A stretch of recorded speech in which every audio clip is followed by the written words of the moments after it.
एक गांव में एक युवक रहता था। उसकी माँ बीमार थी।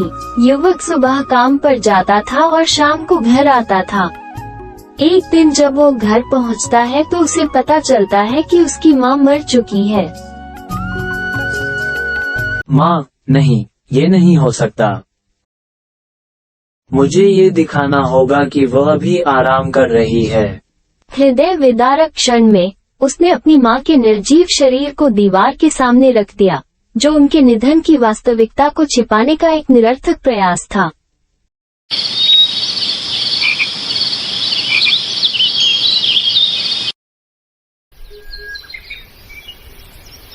मैं सुनिश्चित करूंगा कि तुम सुरक्षित हो, माँ। अगले दिन उन्होंने अपनी यात्रा में किसी भी अपमान को रोकने के लिए अपनी माँ के शरीर को एक गधे पर रख दिया और उसे स्थिर रखा। इस मद के लिए कितना? खैर, ये बहुत मूल्यवान है, लेकिन मैं उदार महसूस कर रहा हूँ। बाजार में युवक ने खुद को एक दुकानदार से बातचीत करते हुए मोलभाव करने की कला सीखते हुए पाया। अगर मैं उसे यहाँ खड़ा कर दूं, तो ऐसा लगेगा जैसे वो बस बैठी है। यह क्या है? वो मेरी चीजों के इतने करीब क्यों है?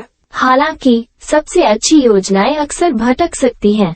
दुकानदार की आकस्मिक धक्का मुक्की से माँ का शरीर नीचे गिर गया। तुमने उसे मार डाला है। यह आपकी गलती है। जब युवक ने इस दुखद दुर्घटना के लिए दुकानदार को जिम्मेदार ठहराया तो भावनाएं भड़क उठी। चुप रहो। तुम जितना धन मांगोगे मैं तुम्हें उतना धन दूंगा, और प्रार्थना की कि इस घटना के बारे में राजा को पता न चले। ठीक है, तुमने जो वादा किया था वो मुझे दो। अन्यथा न तो मेरे लिए अच्छा होगा और न ही किसी से इसका जिक्र करना। परेशानी से बचने के लिए बेताब दुकानदार ने युवक को चुप रहने के लिए चांदी और सोने का एक थैला देने की पेशकश की। मैं ये सुनिश्चित करूंगा कि तुम्हें सम्मान के साथ दफनाया जाए। हाथ में धन लेकर वो युवक ये सुनिश्चित करने के लिए एक मिशन पर निकल पड़ा कि उसकी माँ को सम्मानजनक विदाई मिले।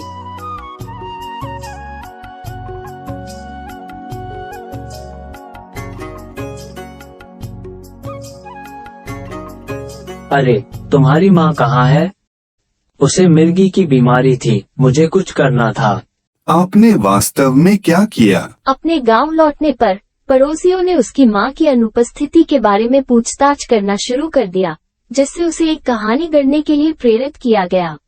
मैं कुछ मूल्यवान चीज पाने में कामयाब रहा। तुमने अपनी माँ को बेच दिया? शव कौन खरीदता है? चौंकाने वाली बात यह है कि उसने सोने और चांदी को अपने कर्मों का कथित फल बताया। अच्छा, मैं समझाता हूँ। 2-3 पड़ोसी अपनी बूढ़ी माँ को बेचकर कुछ पैसे कमा लेते हैं और ऐशो आराम की जिंदगी जीने के लिए अपनी बूढ़ी माँ का गला घोंट देते हैं।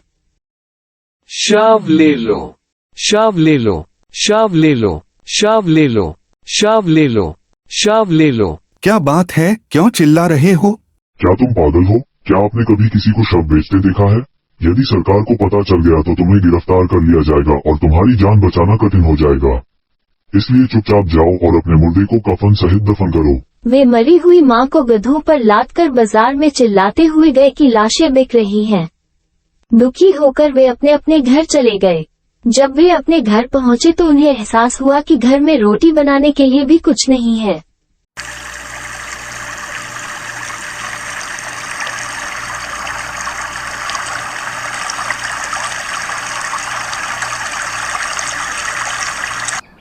हम इसे बिना सजा के नहीं जाने दे सकते।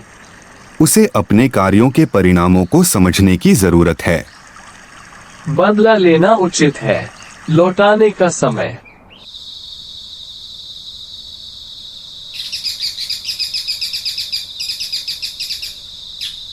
पड़ोसियों ने उसे उसके धोखेबाज व्यवहार का परिणाम दिखाने की कसम खाई। अरे छोड़ो मुझे, छोड़ो मुझे, छोड़ो मुझे, छोड़ो मुझे।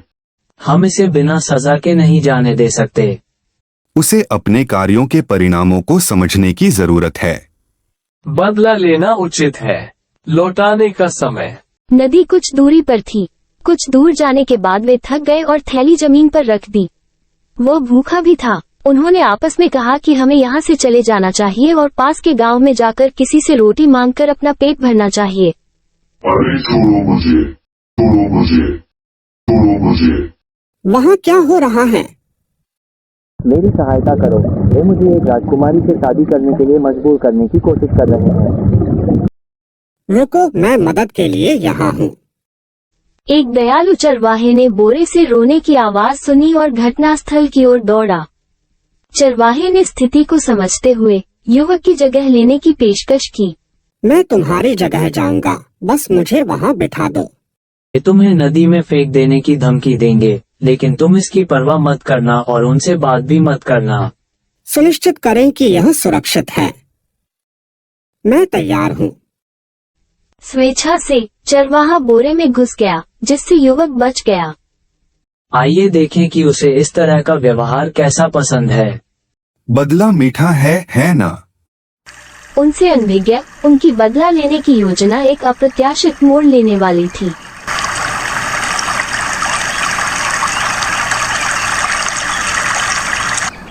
युवक अपने पड़ोसियों को अपनी योजना को क्रियान्वित करते देख रहा था। वो इस बदलाव से पूरी तरह अनजान था।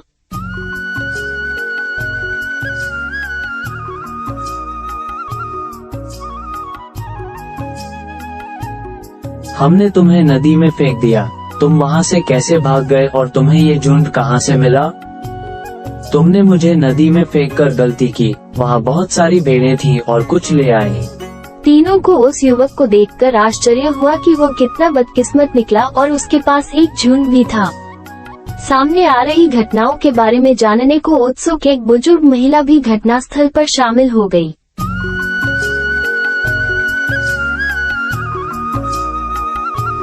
मेरे पोते को भी साथ ले जाओ, वह भी एक मौके का हकदार है। बुजुर्ग महिला ने अपनी उदारता बढ़ाते हुए अपने पोते को युवक के साथ जाने की पेशकश की।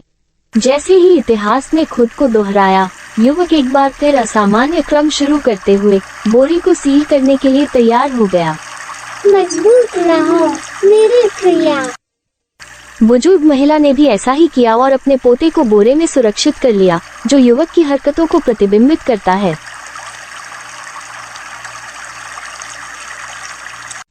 उसने तीनों को नदी में फेंक दिया। बुढ़िया ने अपने पोते को अपने हाथों से नदी में फेंक दिया। जब वे नदी में गिरे तो गड़गड़ाहट की आवाज सुनाई दी।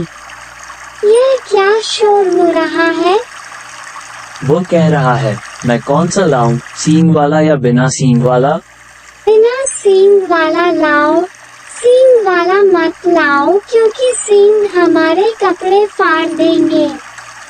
मेरा जल्दी आना होगा। आप कहाँ जा रहे हैं? आपका पोता थोड़ा देर से आएगा क्योंकि सींग रहित भेड़ थोड़ी दूर है।